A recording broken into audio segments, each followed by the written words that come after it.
大家好，我是山南市融媒体中心的记者梁秋。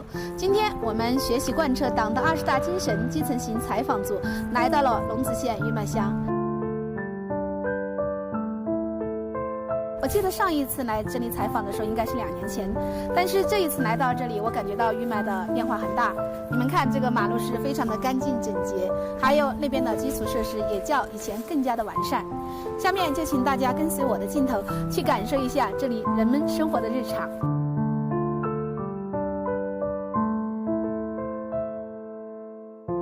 老板你好。你好。哇，我看你这里的货品还挺丰富的啊。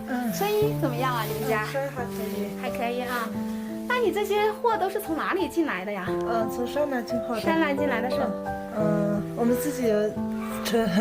自己有车，难怪。您看你们家的货物还真的还蛮丰富的啊。下面是开了商店，还有茶馆，楼上是他们住的地方。那你们家一年的收入怎么样啊？9万。不错不错。我是2019年搬过来的。我这里开了一个商店，还开了茶馆。现在我们过得很幸福，很满意。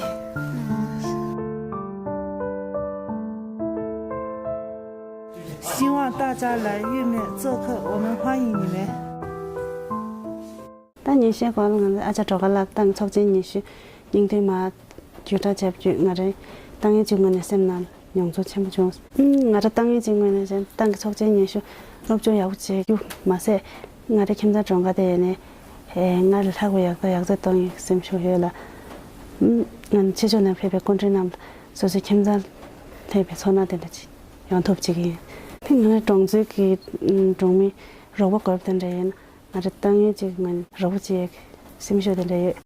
我是83岛啊，是瑞荣乡编辑搬下来的，这边来养蜂场干活的，1个月5000多，这里学了一点技术，这里生活幸福的。习近平总书记在党的20大报告中指出，青年强则国家强。我也刚好今年考上了长春大学，在学校里我要学好关于我专业的知识，完成学业后回到家乡建设好玉麦。几天来，我们采访组在玉麦乡采访，去了玉麦的生猪养殖基地，走访了群众的家里，然后入住了民宿，还体验了巡边。通过和这里干部群众的相处，我们看到了玉麦人民积极向上的精神风貌，看到了他们生活水平的提高，也深刻地感受到了玉麦乡的发展和变化。现在在我身边的这位就是我们玉麦乡的书记，下面我们再请书记能不能给我们谈一下，下一步我们玉麦乡将如何贯彻落实党的20大精神？我们下步继续持续学习20大的这个精神。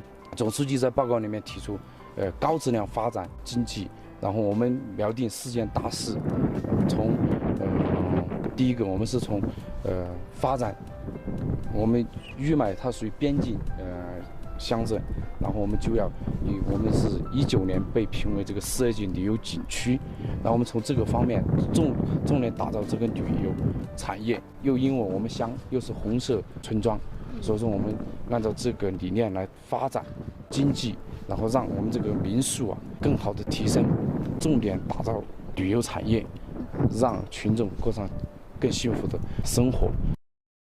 抖音。